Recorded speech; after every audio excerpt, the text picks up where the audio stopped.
Chapter 7 of Incidents in the Life of a Slave Girl by Harriet Jacobs, narrated by Greducator. Why does the slave ever love? Why allow the tendrils of the heart to twine around objects which may at any moment be wrenched away by the hand of violence? When separations come by the hand of death, the pious soul can bow in resignation and say, "Not my will, but thine be done, O Lord." But when the ruthless hand of man strikes the blow, regardless of the misery he causes, it is hard to be submissive. I did not reason thus when I was a young girl. Youth will be youth. I loved and I indulged in the hope that the dark clouds around me would turn out a bright lining. I forgot that in the land of my birth the shadows are too dense for light to penetrate. A land, quote, where laughter is not mirth, nor thought the mind, nor words a language, nor e'en mankind, where cries reply to curses, shrieks to blows, and each is tortured in his separate hell. End quote. There was in the neighborhood a young colored carpenter, a free-born man. We had been well acquainted in childhood, and frequently met together afterwards. We became mutually attached, and he proposed to marry me. I loved him with all the ardor of a young girl's first love. But when I reflected that I was a slave, and that the laws gave no sanction to the marriage of such, my heart sank within me. My lover wanted to buy me, but I knew that Dr. Flint was too willful and arbitrary a man to consent to that arrangement. From him I was sure of experiencing all sorts of opposition, and I had nothing to hope from my mistress. She would have been delighted to have got rid of me, but not in that way. It would have relieved her mind of a burden if she could have seen me sold to some distant state. But if I was married near home, I should be just as much in her husband's power as I had previously been, for the husband of a slave has no power to protect her. Moreover, my mistress, like many others, seemed to think that slaves had no right to any family ties of their own, that they were created merely to wait upon the family of the mistress. I once heard her abuse a young slave girl, who told her that a colored man wanted to make her his wife. "I will have you peeled and pickled, my lady," said she, "if I ever hear you mention that subject again. Do you suppose that I will have you tending my children with the children of that N-word?" The girl to whom she said this had a mulatto child, of course not acknowledged by its father. The poor black man who loved her would have been proud to acknowledge his helpless offspring. Many and anxious were the thoughts I revolved in my mind. I was at a loss what to do. Above all things, I was desirous to spare my lover the insults that had cut so deeply into my own soul. I talked with my grandmother about it, and partly told her my fears. I did not dare to tell her the worst. She had long suspected all was not right, and if I confirmed her suspicions, I knew a storm would rise that would prove the overthrow of all my hopes. This love dream had been my support through many trials, and I could not bear to run the risk of having it suddenly dissipated. There was a lady in the neighborhood, a particular friend of Dr. Flint's, who often visited the house. I had a great respect for her, and she had always manifested a friendly interest in me. Grandmother thought she would have great influence with the doctor. I went to this lady and told her my story. I told her I was aware that my lover's being a free-born man would prove a great objection, but he wanted to buy me, and if Dr. Flint would consent to that arrangement, I felt sure he would be willing to pay any reasonable price. She knew that Mrs. Flint disliked me, therefore I ventured to suggest that perhaps my mistress would approve of my being sold, as that would rid her of me. The lady listened with kindly sympathy, and promised to do her utmost to promote my wishes. She had an interview with the doctor, and I believe she pleaded my cause earnestly, but it was all to no purpose. How I dreaded my master now! Every minute I expected to be summoned to his presence. But the day passed, and I heard nothing from him. The next morning, a message was brought to me. Master wants you in his study." I found the door ajar, and I stood a moment gazing at the hateful man who claimed a right to rule me, body and soul. I entered and tried to appear calm. I did not want him to know how my heart was bleeding. He looked fixedly at me with an expression which seemed to say, "I have half a mind to kill you on the spot." At last he broke the silence, and that was a relief to both of us. "So you want to be married, do you?" said he, "and to a free N-word." "Yes, sir." "Well, I'll soon convince you whether I am your master, or the N-word fellow you honor so highly. If you must have a husband, you may take up with one of my slaves." What a situation I should be in as the wife of one of his slaves, even if my heart had been interested. I replied, "Don't you suppose, sir, that a slave can have some preference about marrying?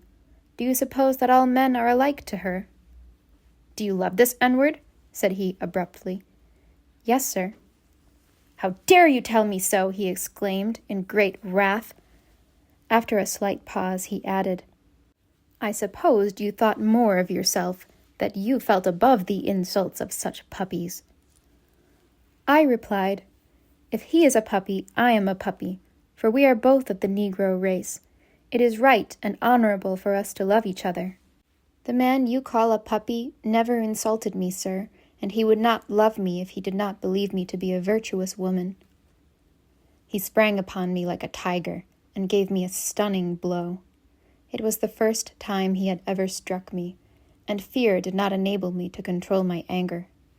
When I had recovered a little from the effects, I exclaimed, "You have struck me for answering you honestly. How I despise you!"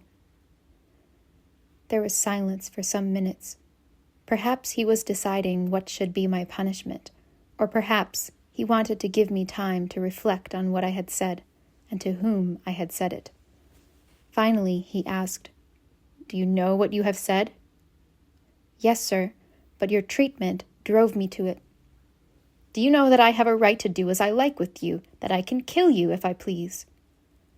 "You have tried to kill me, and I wish you had, but you have no right to do as you like with me." "Silence!" he exclaimed in a thundering voice. "By heavens, girl, you forget yourself too far. Are you mad? If you are, I will soon bring you to your senses. Do you think any other master would bear what I have borne from you this morning? Many masters would have killed you on the spot. How would you like to be sent to jail for your insolence?" "I know I have been disrespectful, sir," I replied, "but you drove me to it. I couldn't help it. As for the jail, there would be more peace for me there than there is here." "You deserve to go there," said he, "and to be under such treatment that you would forget the meaning of the word peace. It would do you good. It would take some of your high notions out of you. But I am not ready to send you there yet, notwithstanding your ingratitude for all my kindness and forbearance.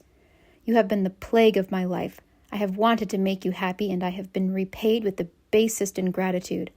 But though you have proved yourself incapable of appreciating my kindness, I will be lenient towards you, Linda. I will give you one more chance to redeem your character.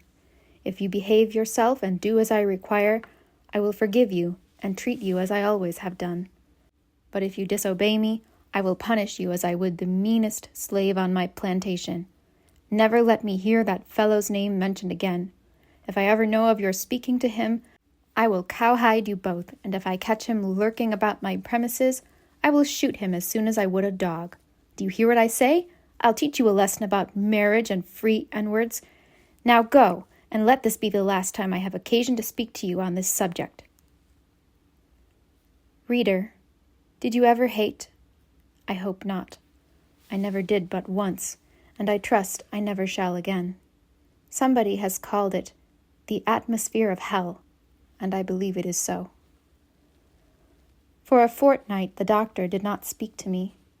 He thought to mortify me, to make me feel that I had disgraced myself by receiving the honorable addresses of a respectable colored man in preference to the base proposals of a white man. But though his lips disdained to address me, his eyes were very loquacious. No animal ever watched its prey more narrowly than he watched me. He knew that I could write, though he had failed to make me read his letters, and he was now troubled lest I should exchange letters with another man. After a while he became weary of silence, and I was sorry for it. One morning, as he passed through the hall to leave the house, he contrived to thrust a note into my hand.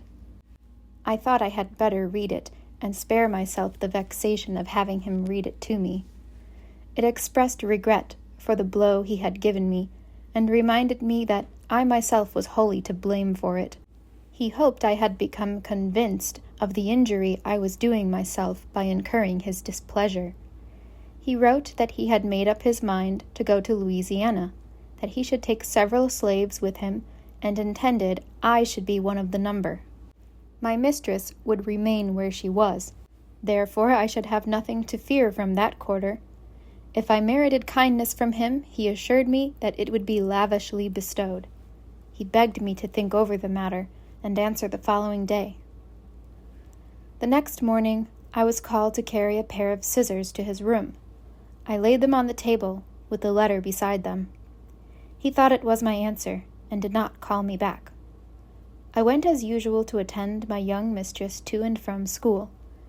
He met me in the street, and ordered me to stop at his office on my way back. When I entered, he showed me his letter, and asked me why I had not answered it. I replied, "I am your daughter's property, and it is in your power to send me wherever you please." He said he was very glad to find me so willing to go, and that we should start early in the autumn. He had a large practice in the town, and I rather thought he had made up the story merely to frighten me. However that might be, I was determined that I would never go to Louisiana with him. Summer passed away, and early in the autumn, Dr. Flint's eldest son was sent to Louisiana to examine the country, with a view to emigrating. That news did not disturb me. I knew very well that I should not be sent with him. That I had not been taken to the plantation before this time was owing to the fact that his son was there. He was jealous of his son, and jealousy of the overseer had kept him from punishing me by sending me into the fields to work. Is it strange that I was not proud of these protectors? As for the overseer, he was a man for whom I had less respect than I had for a bloodhound. Young Mr. Flint did not bring back a favorable report of Louisiana, and I heard no more of that scheme. Soon after this, my lover met me at the corner of the street, and I stopped to speak to him. Looking up, I saw my master watching us from his window. I hurried home, trembling with fear. I was sent for immediately to go to his room. He met me with a blow. "When is mistress to be married?" said he, in a sneering tone. A shower of oaths and imprecations followed. How thankful I was that my lover was a free man, that my tyrant had no power to flog him for speaking to me in the street. Again and again I revolved in my mind how all this would end. There was no hope that the doctor would consent to sell me on any terms. He had an iron will, and was determined to keep me and to conquer me. My lover was an intelligent and religious man. Even if he could have obtained permission to marry me while I was a slave, the marriage would give him no power to protect me from my master.